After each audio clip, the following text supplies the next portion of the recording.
Here's a riddle for you. What do people hate, yet passionately write, speak, blog, or scream about? Politics. That's right. Indeed. Few subjects have caused as much bad blood and contention as politics, and yet it is a very important subject. So today, we're going to talk about career politics and what we should do to help end career politics. In the opening question, I voiced a slightly sarcastic, yet very true sentiment that many people hate politics. I, for one, am not one of those people. I love politics. I love researching them, debating them, talking about them. Politics are fun for me, and important as well. And so we're going to be talking about this. And I know that a lot of people, they don't like politics. I get that. But that's no excuse to be ill-informed, and it's no excuse not to vote to make our country a better place. So one thing we do need to talk about first. First off, not all career politicians are evil, right? We're not saying that anybody who stays for a long time in office is bad. But we are going to talk about how oftentimes this is detrimental and it does hurt the people's ability to vote. And we're going to go over that in just a second. Placing term limits will benefit everyone. Career politicians invite corruption, greed, and ineffective mindsets. And they're usually out of touch with their voters as well. A peer-reviewed article called Political Corruption from the Gale database shows that the career politicians' motives invite corrupt governmental practices. And so there are a lot of different kinds of corruption. We're going to talk about greed later on as well. That's a major form of corruption for career politicians. But right now we're going to go over specifically voting corruption, election corruption, okay? And so Anthony King, he states, he's a reporter, he states that career politics isn't really about how much time you spend in office, it's more about the mentality of the person, okay? And so this is more of what a career politician looks like. A career politician is a kind of person that focuses only on politics and that's all they want to do. They don't have any other interest that they really want to accomplish or do. It's just politics, that one same position. Okay? And so that's what a career politician is. Alright?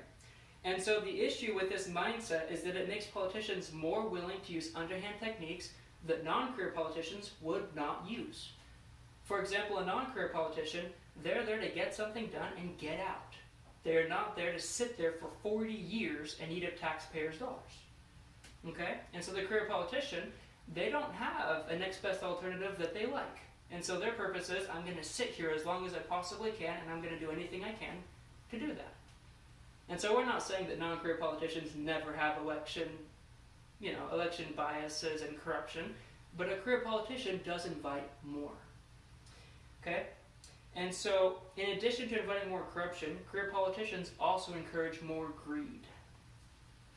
The greed of a career politician, which is the greatest form of corruption they have, is often worse than that of a non-career politician. We're going to go over why right now. A non-career politician, they had an industry that they were successful in. They had it. They're like, okay, I want to do a couple of things in office, and then I'm getting back out to go back and do that thing I'm good at, and I'm going to make a lot of money. Career politicians, they don't have another job. They're doing that one thing, and so just like anybody else, they do want pay raises. The problem is they have many more connections than a normal job provides, and they can use those connections very easily for corrupt purposes that they shouldn't. And so that's why it's so dangerous.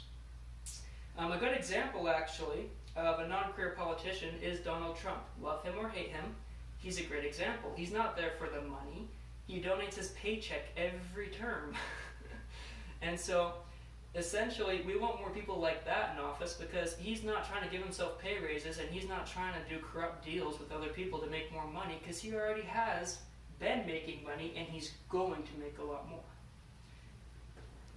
Jay Cost, he actually did a story about ex-Democrat Congressman Luis Gutierrez, and this will showcase very much what a career politician looks like. Okay? And so Gutierrez, he had been in office for 24 years in Illinois. And he'd never had less than 70% of the popular vote, ever. He was Hispanic, and his voting base was largely Hispanic, and they loved him It was a career politician's dream. He hardly ever had to do any advertising. Didn't have to do any promotions, really. Well, after 24 years, he got this really bright idea. He decided, hey, how about I make my wife my campaign manager, and I pay her half of all the donations I receive. In the first quarter alone, he paid her over $12,000 for doing nothing. Obviously, the people were very angry about this, and they voted him out. So that greed really got him in the end. But if we were to have limited that, that would have never happened in the first place. And so the greed is bad enough, but career politicians, on top of that, they're also ineffective, and they're not in touch with their audience. So the career politician, they often spend many years in office, if they can afford to. The longer they spend in office, the more ineffective their mindset becomes because they get out of touch with their voters. And we're going to go over how that happens. Anthony King did a study, and this shows that non-career politicians are way more effective.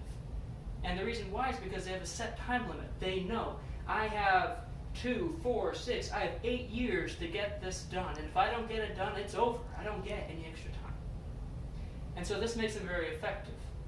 You could almost really compare it to a college student who knows that his deadline is coming up. He's going to do that last minute run, and he's going to get things done. Okay? And so what we're looking at here, actually a great example of this is George Washington. Okay? And so George Washington, in the 8 years that he was president, he did more for this country than almost any other president who has ever lived. It was because of George Washington and the foundation that he gave us that America became one of the best countries on the planet, ever. And so that really shows us what a non-career politician can do. He could have stayed in office for many years. He was one of the most beloved presidents of all time. They would have voted him in repeatedly, but he chose to resign after 8 years. He got in, set up the government, got it stable, got out. And in so doing, he created an amazing system. We need more non-career politicians like that.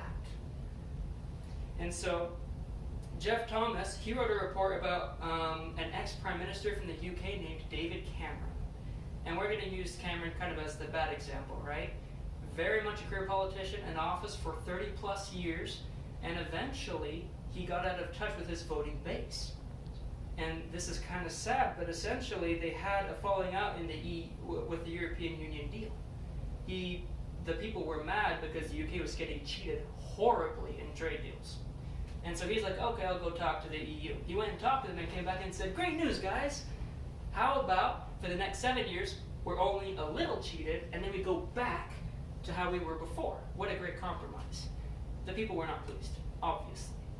You know, they didn't appreciate being beat with a cudgel, and they didn't want to be a little beat and then get beat again, right? And so from their perspective, this was terrible. And so they voted him out. And so getting rid of or setting term limits would actually help with reducing these kinds of mentalities. So while it's true that there's no perfect way to rid the government of inefficiencies in general, setting term limits can certainly help. We also have Gerald Caden, a political scientist, and he explains more about how setting term limits will decrease inefficiencies. We've gone over most of those with setting a time limit and the psychology of wanting to get things done in time, right? And so to conclude, ending career politics will reduce the corruption, the greed, and the inefficiencies that we see in our government today. And we've noticed career politics has been increasing over time. That's a given. And so we should end career politics by voting for local and federal officials that are willing to introduce term limits. Ultimately, the benefits of voting in favor of ending career politics will benefit the voters. Thank you.